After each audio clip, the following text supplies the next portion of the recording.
What I'm going to do today, I did not ask her permission for this, so I'm going to have to ask for forgiveness later.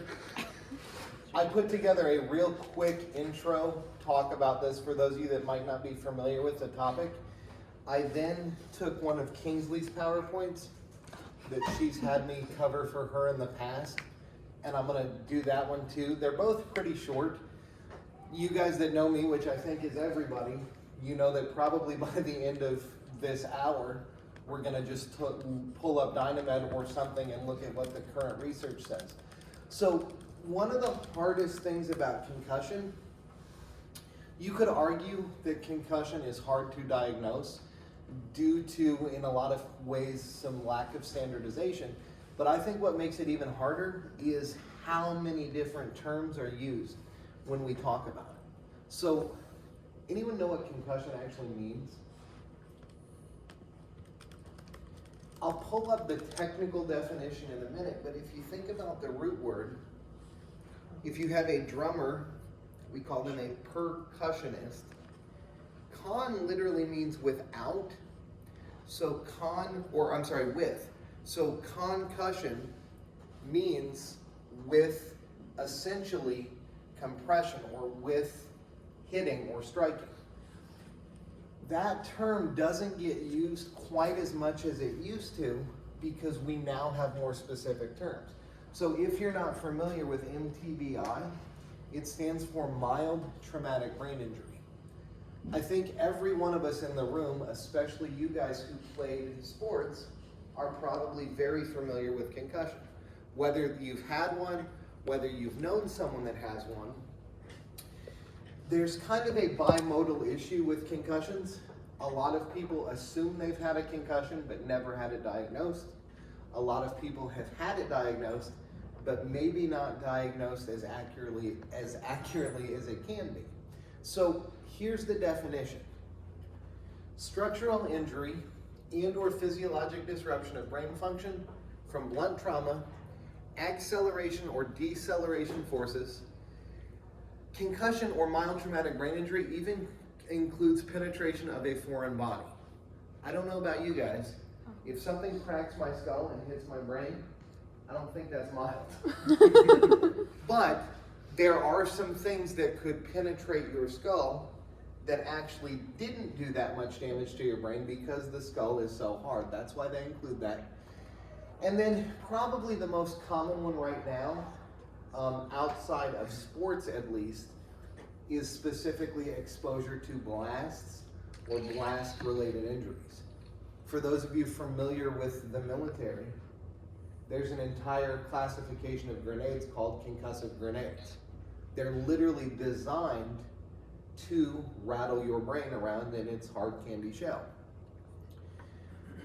Look at how common these symptoms are. This is why it's hard to diagnose. It's why sometimes in class I say the easiest conditions are the hardest ones to actually figure out. Let's not make this a philosophy talk because it's a neuro club. But think about diagnosing a subluxation.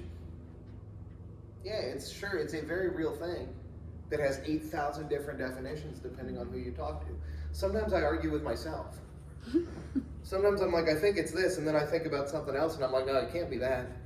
Well, concussion's very similar in that way because it's any period of confusion, disorientation, change in consciousness, or loss of memory that may or may not come and go.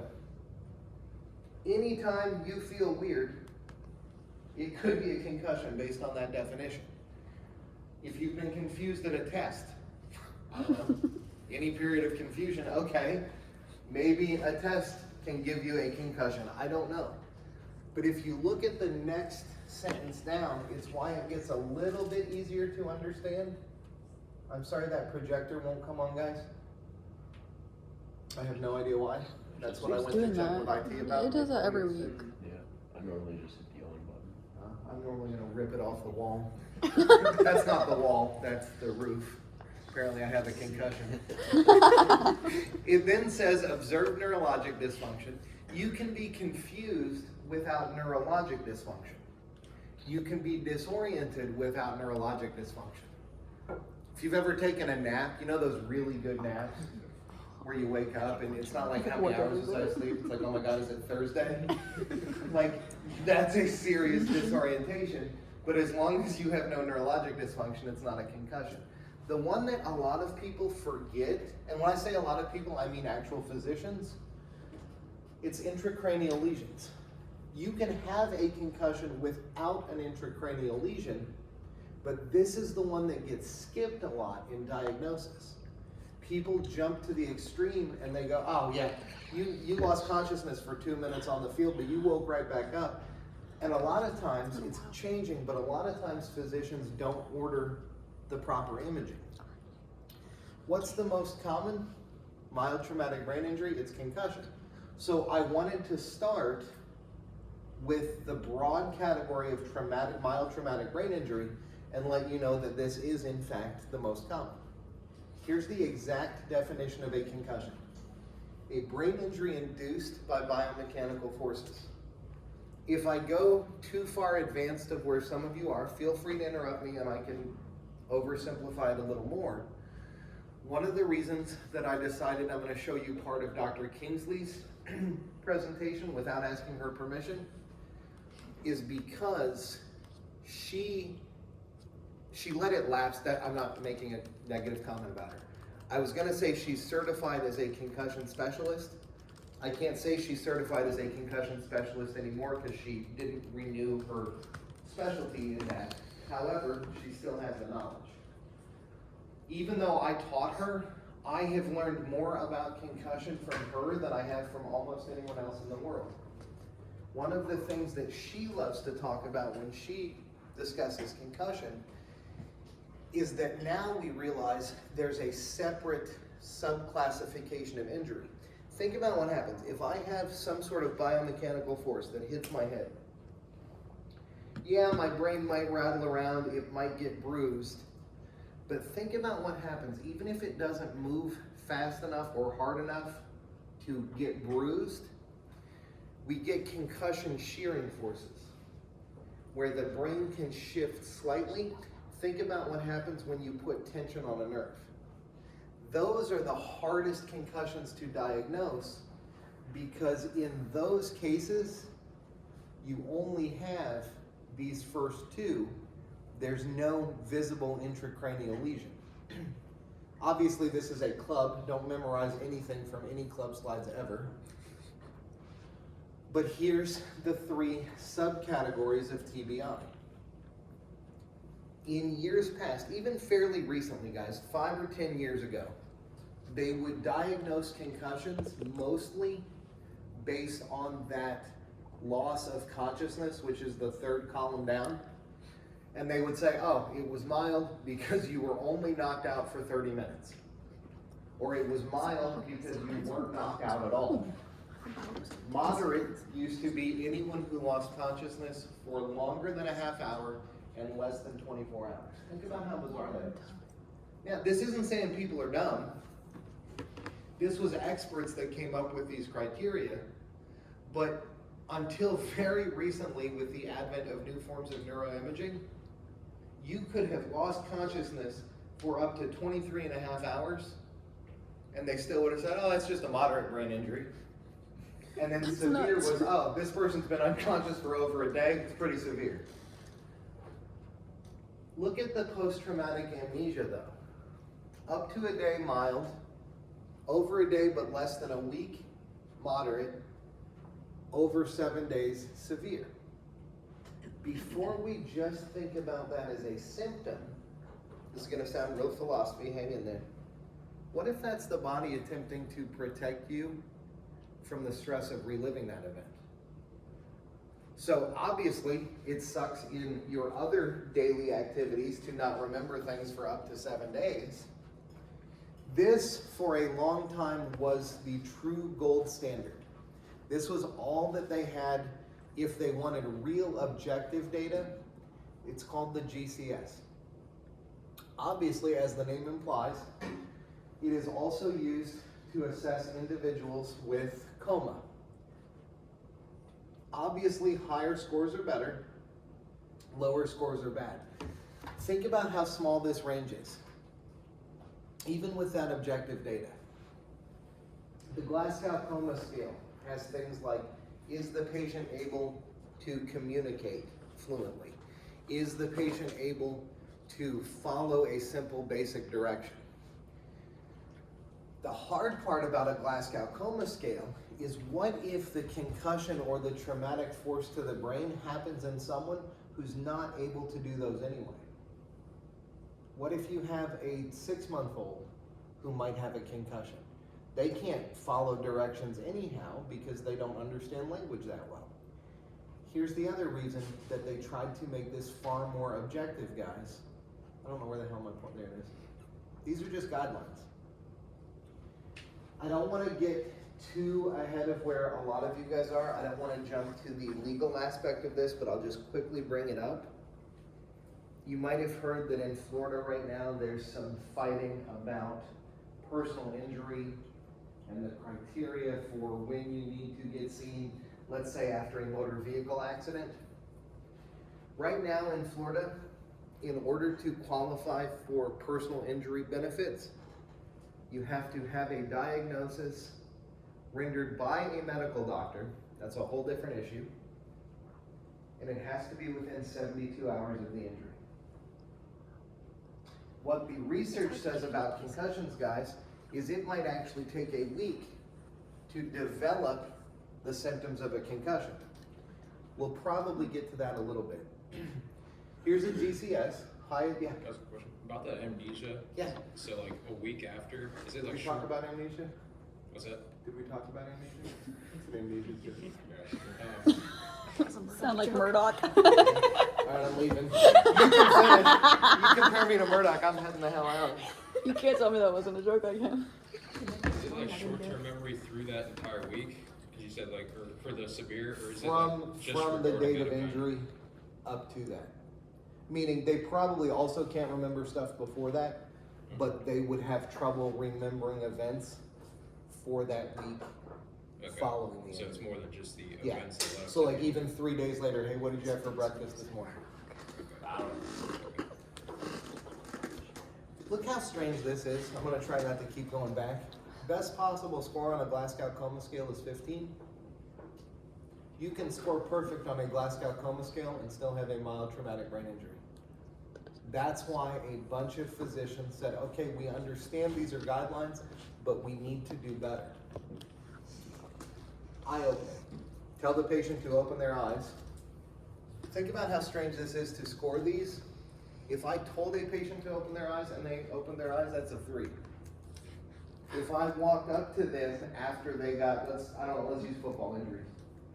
We see someone get tackled, they lose consciousness briefly. If I'm walking up to them and I see them open their eyes spontaneously, that's a 4. But if they don't open their eyes until instructed, they just lost a point. You guys that have been in my class have all heard me make this smart-ass comment. We all take the Hippocratic Oath. First, do no harm. Even that's a scale. In order to successfully perform a Glasgow Coma Scale for someone who's not opening their eyes to verbal commands, we attempt to hurt them. We flick them in the face. We poke them somewhere that has an insane amount of pain receptors. If you guys ever get the opportunity to shadow an MD neurologist, I'm not saying they're better than we are. Think about the situations they're under. Far more life or death decisions have to be made quickly. A lot of times they don't have the benefit of taking a history. They might get a little history from someone who watched the injury. They might get some more in-depth history and objective data from an EMT transporting the patient to them. By the time they see the patient, it might be a little too late to ask and talk. Most of the MD neuros that I have shadowed and been friends with, when I talk to them about how they assess concussion, if you don't like talking about pain, cover your ears for a minute.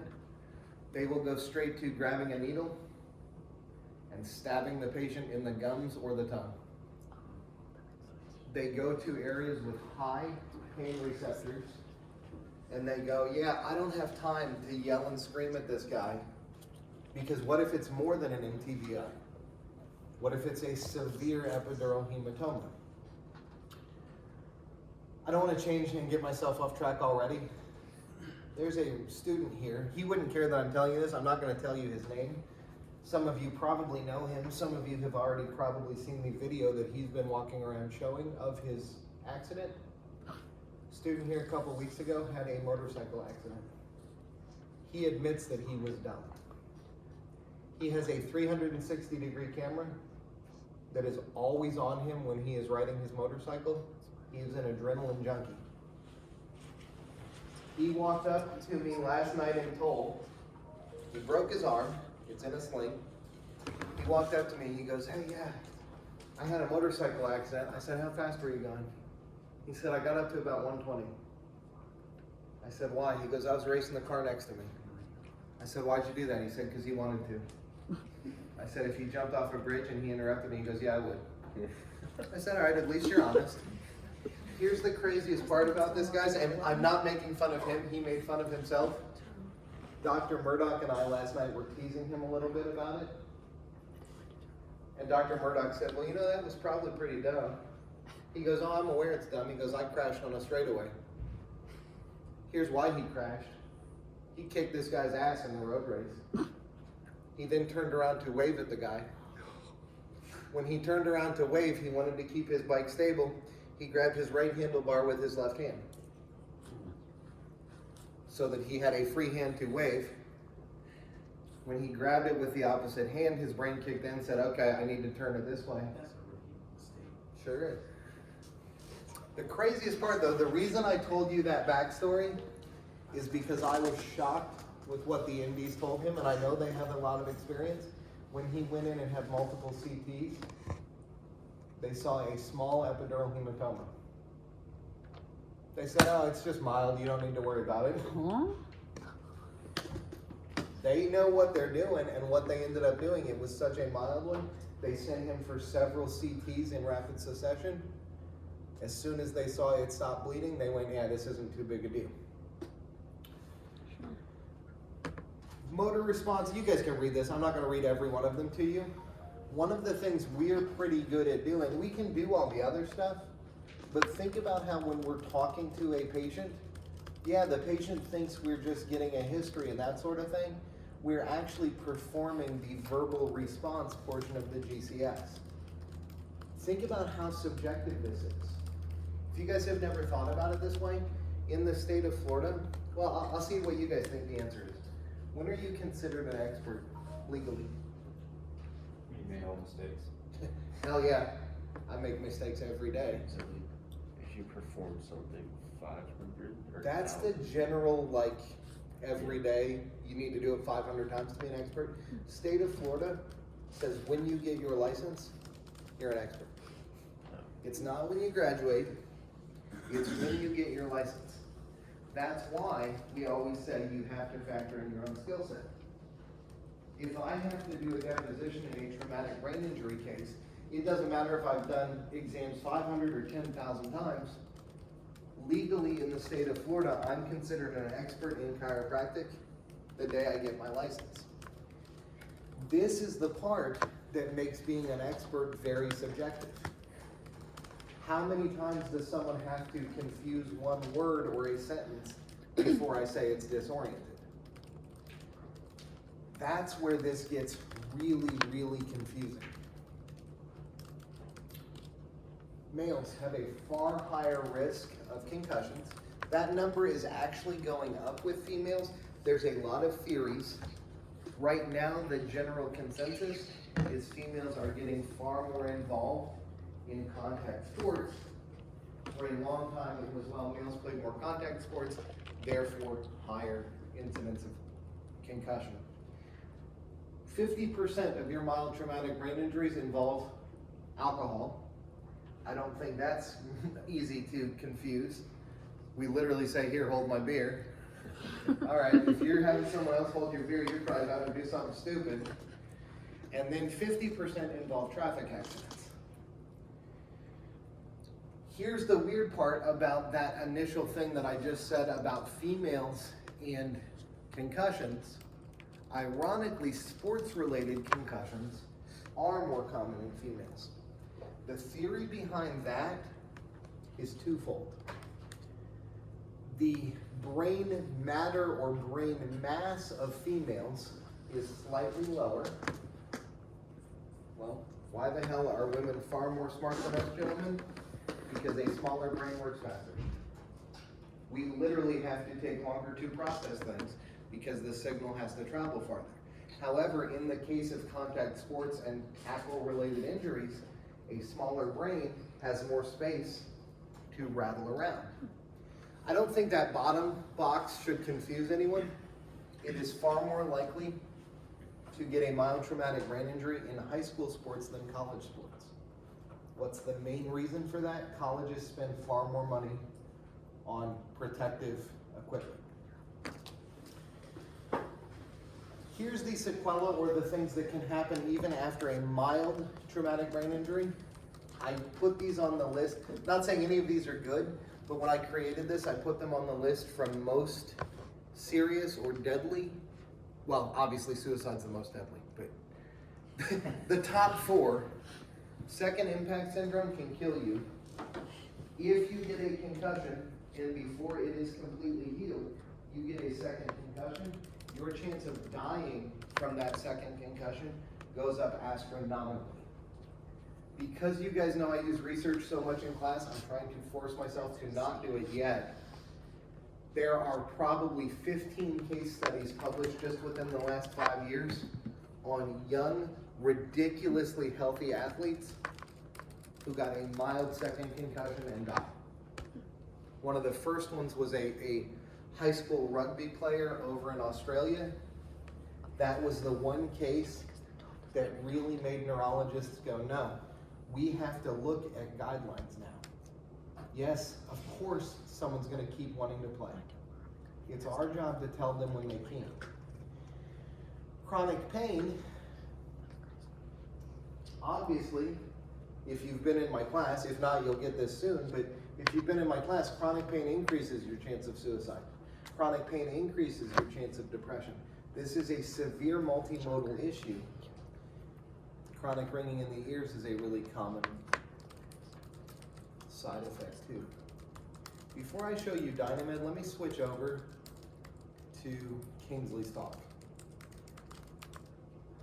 I'm gonna get sappy for a minute. You guys know Dr. Garrett in the business center? Some of you do? Okay. She's down in the little fish bowls. Her office looks like a forest. Oh, I've seen that one. I was just talking to her this morning about, and I guess she had never heard me say this. I love when the people I teach become better than me. That's the whole point of teaching. In 10 years or 5 years, I want you guys to come back, and I want you to be able to sit in my class and raise your hand and go, yeah, none of that's true anymore. I hope I don't embarrass these two people sitting right next to me. I learn more from them than they learn from me, I think. Jackson, every time he comes and talks to me about doing a talk in here and wants my opinion of some things, he teaches me 3 or 4 things I didn't know. Same thing with Elise. I wanted to show you this, not because I'm embarrassed that she knows more about this than me. I want you to see that we teach enough in this program. We give you the foundation so that you guys can go out and be better. If you know nothing about Dr. Kingsley, she's from Michigan. She's a Michigan State fan. I think that's why she put this video in. I'm glad she put this video in because I'm not ready to talk about Tua and the Dolphins yet. Could say defense to have a chance. Henderson makes it cut. He has the feeling that he's overdue to hit one of those home runs. Has been frustrated by injuries, and there's a man I down don't that want is to keep Jaden watching true someone get safety. injured, but I'm going to show it at least one more time. I guarantee you, all of the athletic trainers, all of the medical doctors that are now currently attending him, if there's a neurologist in that group, he started his exam the second the hit happened. Instead of just doing what we all did and, oh shit. he started looking at, okay, what abnormal posturing does the patient have, if anything? He started looking at, is the patient moving around? He's already deciding. I wouldn't be surprised if 911 was already called before the guy even hit the ground. I know it's hard to watch, but watch how quick it happens. Henderson makes a cut. Just has the feeling that he's overdue to When hit you one of those first saw home this, runs. you might have thought that He's he was been the Ohio State frustrated player. by injuries, and He there's got up and walked a man away. down. That is Jaden Mangum, He's not true moving. safety, true freshman safety for the Spartans. They're right now saying, open your eyes. Last They're thing they need is performing a not Glasgow a guy to Coma suffer swim. injury. There was a collision there with Notice Henderson. they're also and not Mangum. moving him I mean, he sets this block because he up could have a perfectly cervical to fracture. the outside, then back underneath the book, and then to the right, you'll see number one. Boom, that collision right there. He's a young defensive back, and he's been coming up. Did you notice anything change in him Turns his posturally? head right at the point Yeah, of contact. Yeah. And that is you look at See Henderson, right there? so sudden, so quick. But If a I'm not year going to in show the it weight again, room, he run. but if you noticed, as soon as he made the tackle, his hands went limp. When he fell, he didn't even attempt to catch himself. That already, right now, would jump to a moderate concussion. But then, like Jackson just said, after he hit the ground, obviously if you hit the ground, your arms are probably going to bounce back if there's no muscle tone in them. But the bounce back was held a little bit. That's oftentimes called a fencer posture. Think about someone who fences. This arm goes out, this arm comes up. It's called a fencer response. I'll show you a couple others. But when we then look at what happens after, Hard and powerfully. The air just comes out of the team in the stadium they're when we not see trying this. to move in.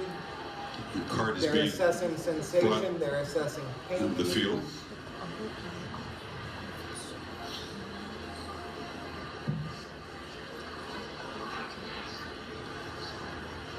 And it's great to have Marty's perspective there as Chris and Kirk were talking to him to kind of give us an idea.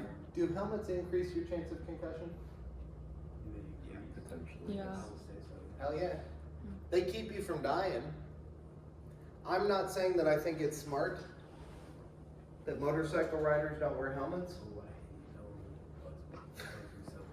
but it saves your life, but it drastically increases your chance of concussion. Right.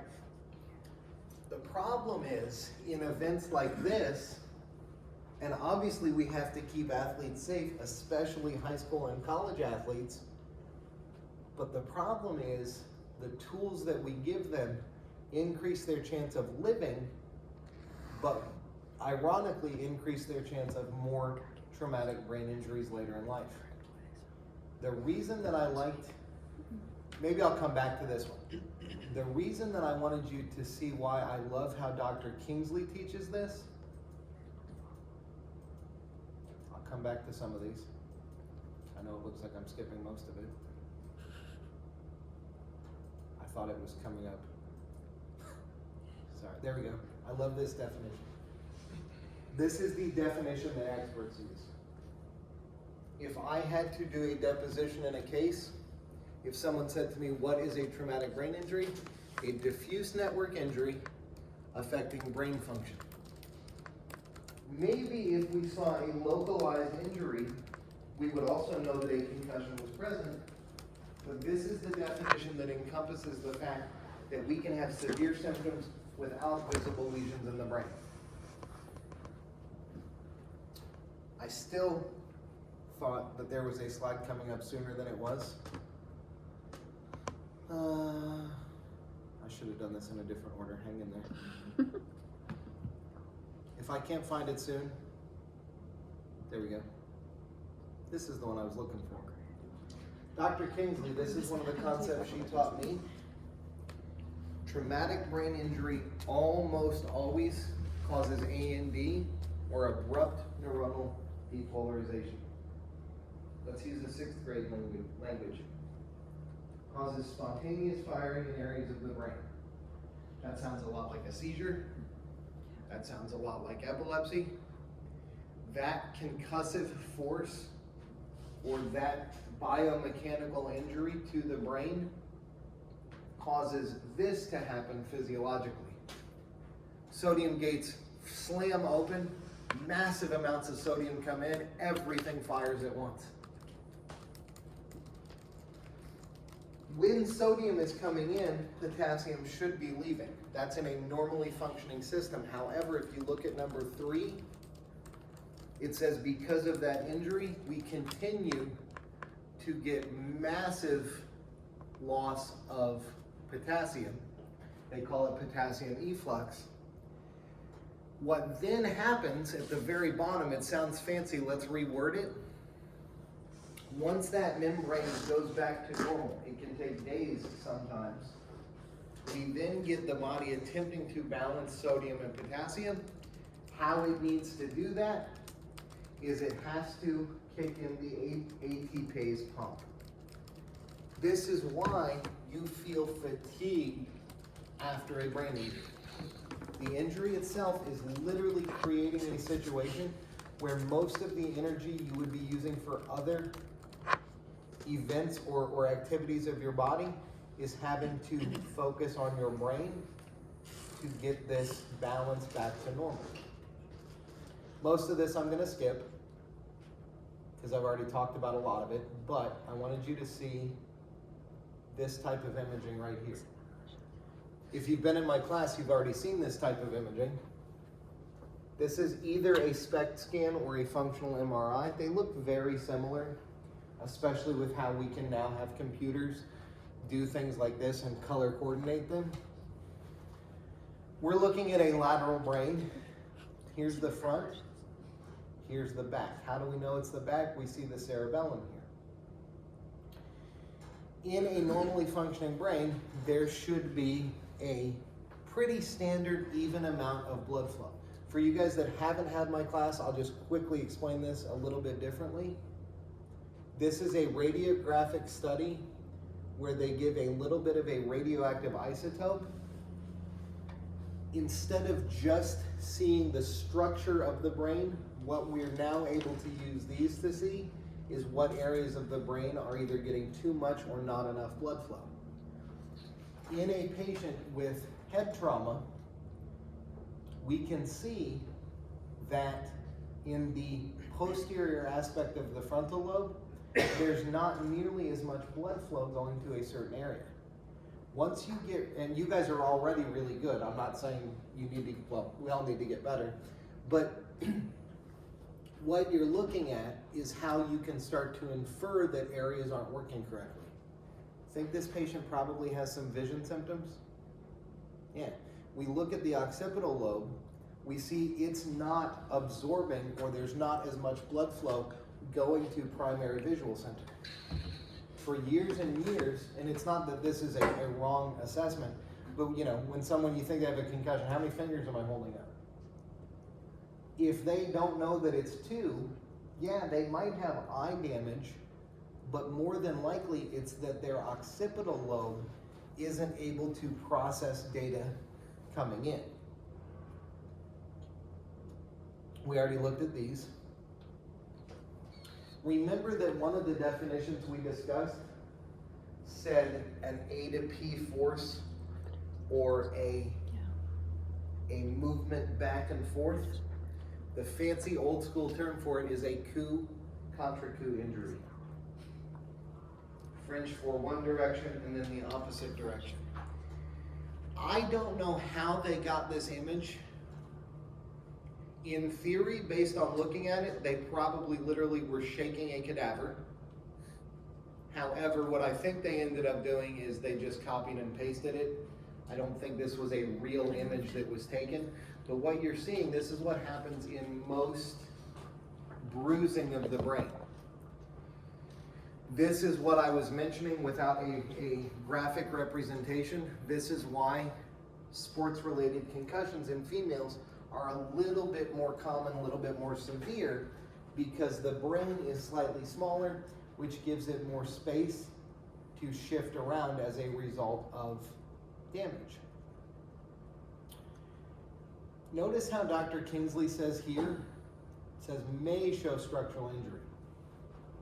There are very few, as heated as you hear me get in class and fired up, if you want to ever see me get real fired up, come shadow me when I'm evaluating a concussion patient.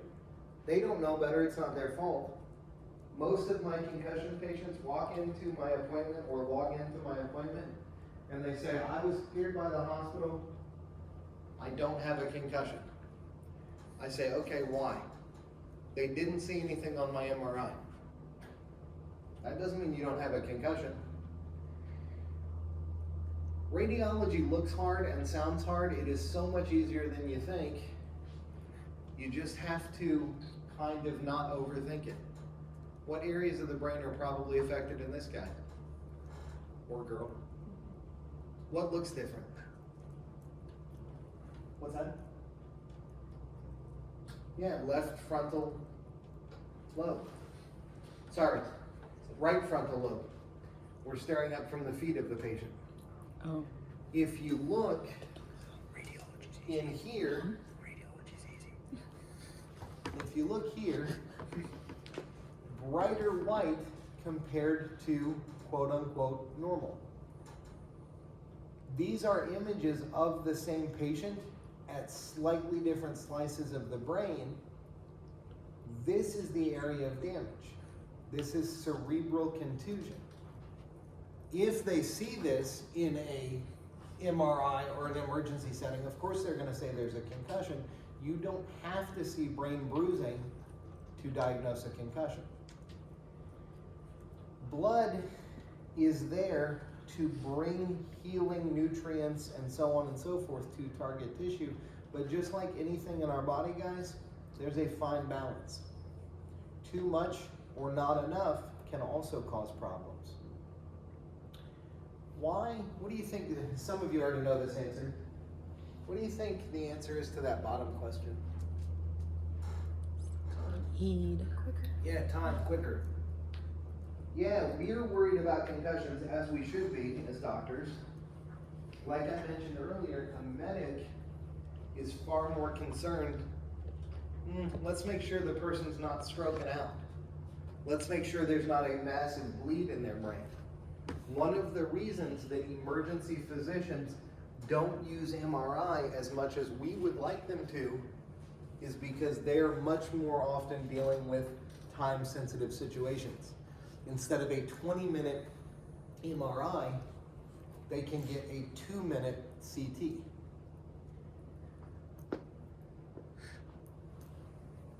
If you want me to talk about this, I will. I was gonna say it's a little too advanced. I don't mean advanced that you won't understand it. I mean, this is more patient management stuff. It says CT is the current recommendation for concussion if those patients also have progressive neurologic issues. They want the imaging fast.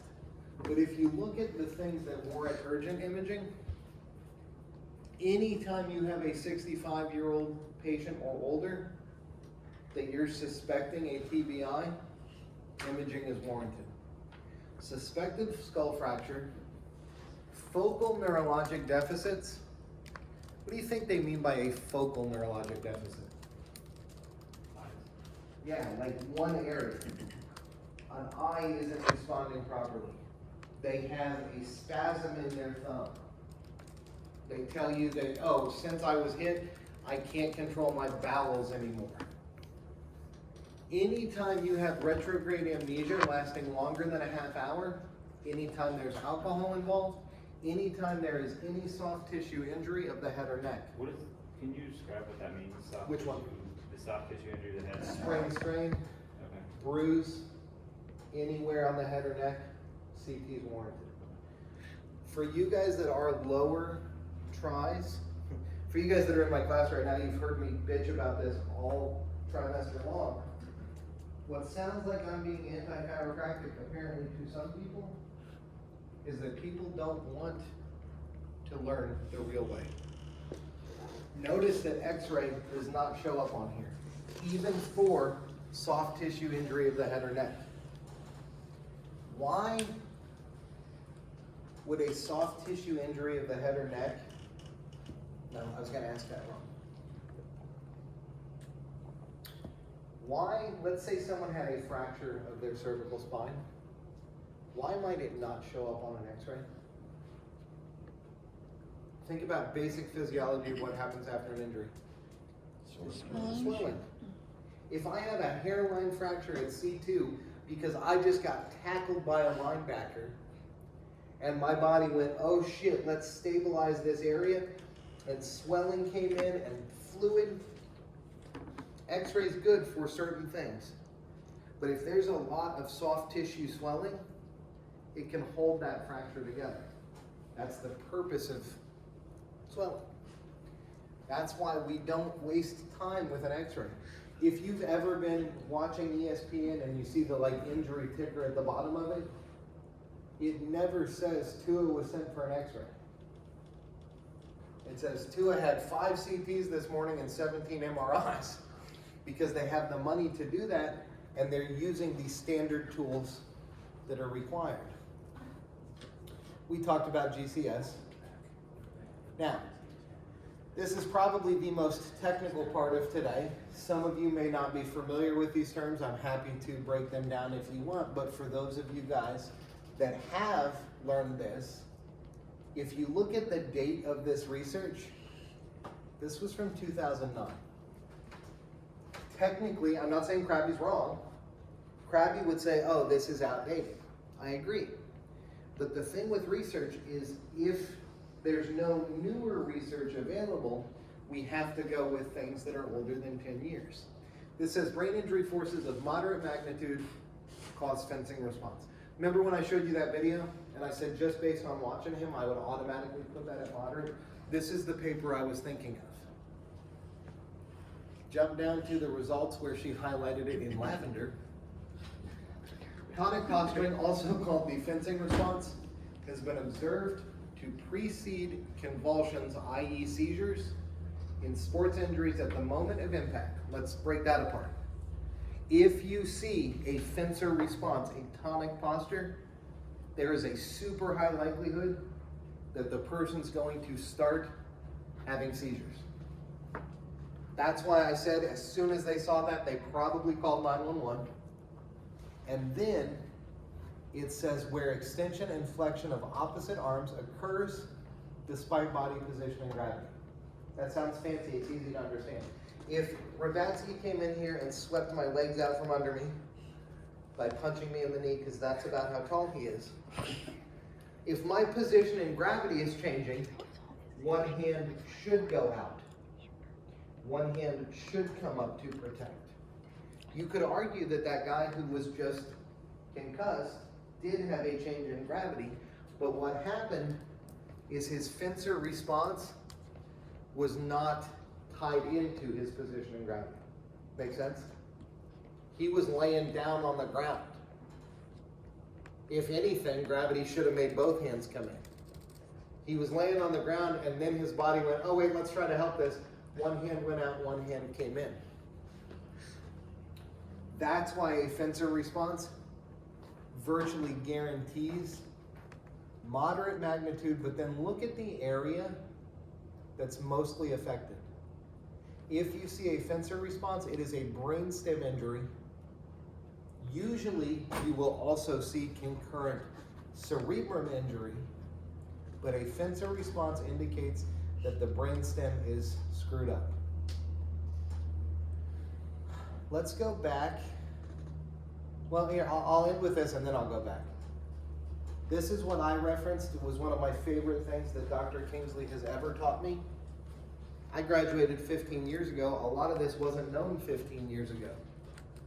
We're seeing the brain move with the coup contra coup, but if you look at the more in-depth graphic of what's happening in the brain, even before that brain might make direct contact with the skull, we're seeing that movement shear the cell bodies and the axons.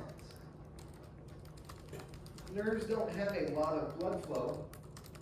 You can get a massive shearing injury in the brain without anything showing up on imaging.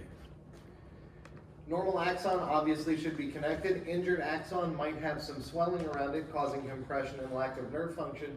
In extreme cases of axonal shearing injuries, we get a complete separation of the cell body from the axon, and we get localized cell death. If that localized cell death occurred in the occipital lobe, that might be causing the vision disturbance. If that localized cell death occurred in the temporal lobe, that cell death might be causing tinnitus. This is kind of a weird, oversimplified way to phrase this. What do you think happens when a nerve is seriously injured? I won't be offended if you use the chiropractic philosophy answer. I'll explain why it's outdated. If a nerve is injured, a lot of people that teach here say things like, oh, well, it's not getting proper flow. You could actually argue that they're correct, but not for the reason they think they are. If a nerve is injured, guess what it does? It spontaneously depolarizes. That's why Kingsley focuses so much on abrupt neuronal depolarization. It's not firing correctly, but it actually has more nerve flow. Imagine now that this axon, right before it dies, it's sending an insane amount of signal, but the signal can't get to where it's going. Make sense? Let's look at, yeah, we got time. Let's look at a couple more videos. If you don't like watching people get injured, just walk away for a minute. Tua has had 5 concussions in his entire career, 2 of which were within about 2 months apart. He was misdiagnosed and or someone dropped the ball.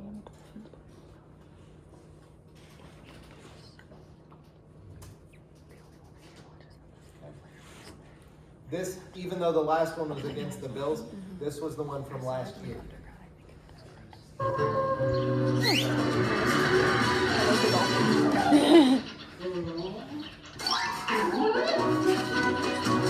This class brought by Red Bull. Red Bull gives you wings. Are in trouble, 0-2. Tua Tagovailoa throwing off his back foot with the rush in his face there. Jalen Waddle makes the catch. Penalty flag comes in, and Tua Tagovailoa was roughed at the end of the release. The pass rusher came on top of him there, and Tagovailoa suffered some type of an injury on this play. We have Teddy Bridgewater in the game right now.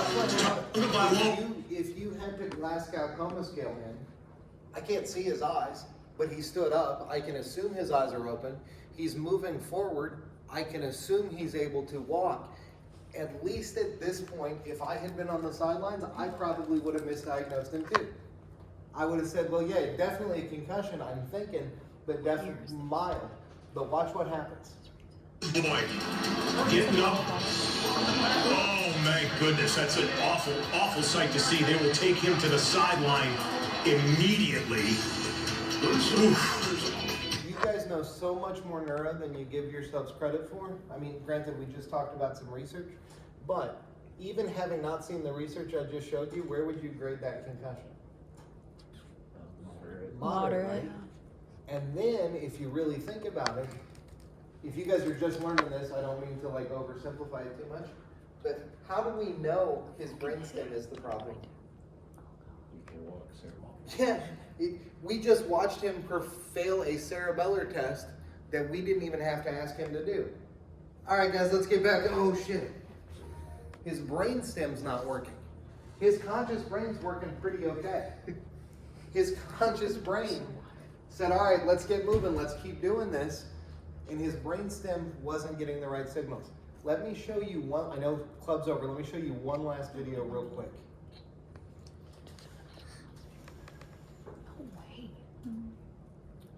This is the one, well no, this is, yeah, there it is. This one is hard for me to watch as a neurologist and a Dolphins fan. No. Going to big adjustments at halftime. This one, believe it or not, was worse than the one from last week. This was a week later, right? Yeah, thank you. This was the one that was a week after his first one that I just showed you.